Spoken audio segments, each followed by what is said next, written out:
Due to failed experiments, the zombie virus breaks out, turning the entire city's population into the undead. Trevor takes his girlfriend Nina to an abandoned building. With them are Kyle and another girl.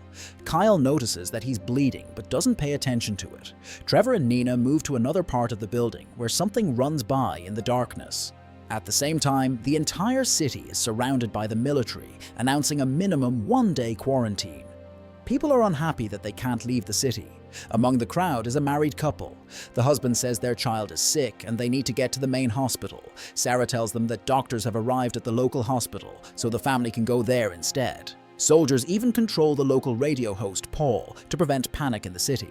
Meanwhile, Trevor finds Nina and suggests they get out of there, while Kyle's condition gets worse. His girlfriend doesn't want to get infected with the unknown disease, so she leaves them. The trio drives off safely, but the girl is far less lucky.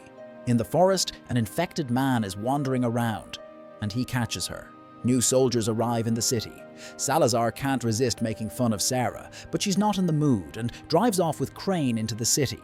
It turns out Trevor is her brother, who lives with their sick mother, Francine. The mother says she's fine, just a slight chill. Sarah doesn't want to take risks and plans to take her to the hospital. Trevor adds that their mother started feeling unwell that morning. Nina mentions that their friend also got sick.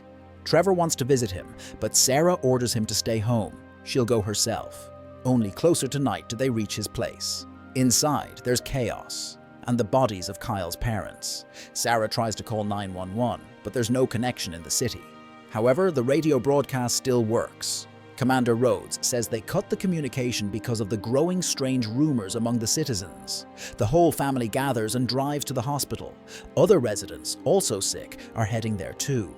There are so many of them that Sarah has to stand in a long line. Nina says her father is also there, and she and Trevor go to check on him. Sarah notices that soldiers are stationed inside the hospital. They were supposedly sent for training, but everything looks terrifying.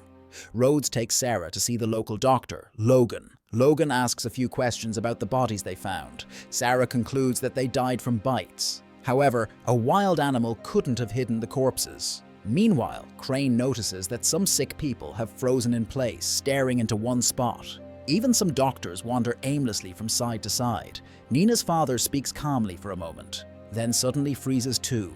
The virus awakens and quickly takes over the brain. The man immediately attacks a woman. The same thing happens across the city. Zombies overpower an electrician, and his blood shorts the power unit, cutting off electricity for the entire city. At the same time, a pair of officers investigates Kyle's house and finds Kyle himself, who suddenly reanimates and attacks them. Screams and gunshots echo from the house. The soldiers guarding Paul see infected people dragging citizens away. One man rushes to help them, but the zombies were smarter. They set an ambush and add more victims to their ranks. The epicenter of chaos erupts in the hospital. Dozens of zombies crawl across ceilings and grab everyone they can find. Trevor and Nina try to escape, overturning furniture to slow the monsters down. They run outside and see the streets swarming with creatures. The couple climbs over a fence and runs away. The soldiers guarding the hospital are unable to contain the outbreak. Rhodes blocks the door. He checks the back exit, but zombies are there too. At first, Rhodes manages to fight them off, but eventually they overpower and bite him. The survivors run for their lives. Logan turns out to be a real scumbag. He pushes Crane, causing him to drop the keys. Luckily, Sarah manages to help just in time. Crane lunges at Logan, who pretends not to understand what he is talking about. Out of all the weapons they have, there is only one unloaded pistol. However, there are chemicals lying around from which they can make a Molotov cocktail. That's when Crane realizes the keys are missing.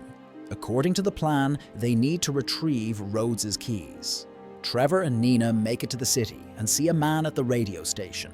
They ask him to let them in, and Paul agrees. There's also a family from the checkpoint hiding there, but their son has already died. The woman cannot understand how that's possible since he got sick before all this madness began.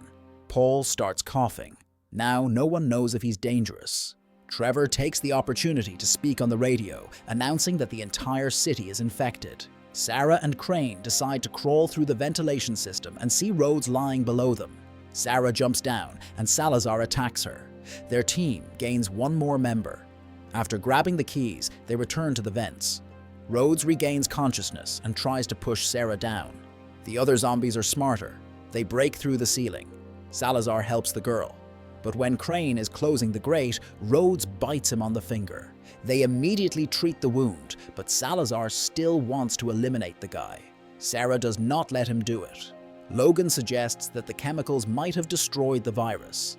If Crane's condition worsens, she promises to take care of him herself. The team arms themselves with improvised weapons and climbs out the window. They shoot back at the infected. New zombies jump out to attack them. Logan betrays his comrades again and runs away, knowing his car is parked nearby. A woman asks him for help, but he pushes her toward the zombies and drives off. The soldiers slow down the undead with Molotov cocktails and hide inside Rhodes's car. Sarah steps on the gas.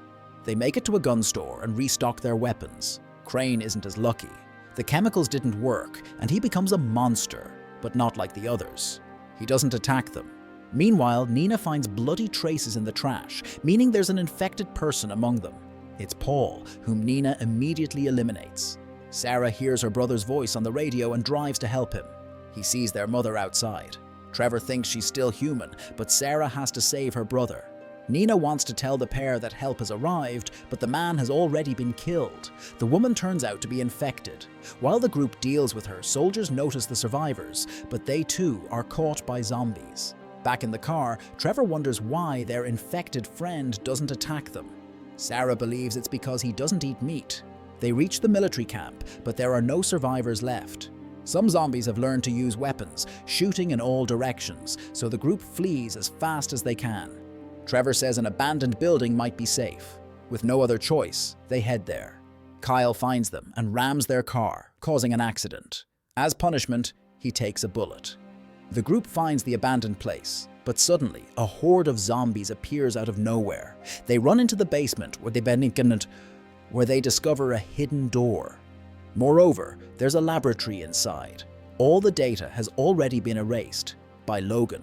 He admits that they were developing a special weapon that had nothing to do with the virus outbreak. His story falls apart when they find a video of a scientist explaining that they were ordered to create a virus designed to destroy enemy armies. But the experiments failed, and the weapon escaped. That doctor is still here, hiding in the ventilation. When they hear a noise in the pipes, they immediately start shooting. But it doesn't help Logan. Then a brilliant idea comes up, to split up and find an emergency exit. Salazar falls into a trap. He tells the girl to run while holding off the zombies. Trevor's search turns out to be more successful. They find gas tanks that can be turned into flamethrowers. According to the plan, Sarah must distract the infected, but the scientist catches her. However, Salazar comes to her rescue. Sarah runs away, leading the monsters into a trap, and then an explosion erupts, destroying everyone in the complex. The film ends with a scene showing the trio driving away from the city. On the radio, it's announced that the authorities have contained the disease and the threat has passed, but that was a lie. That's where the movie ends.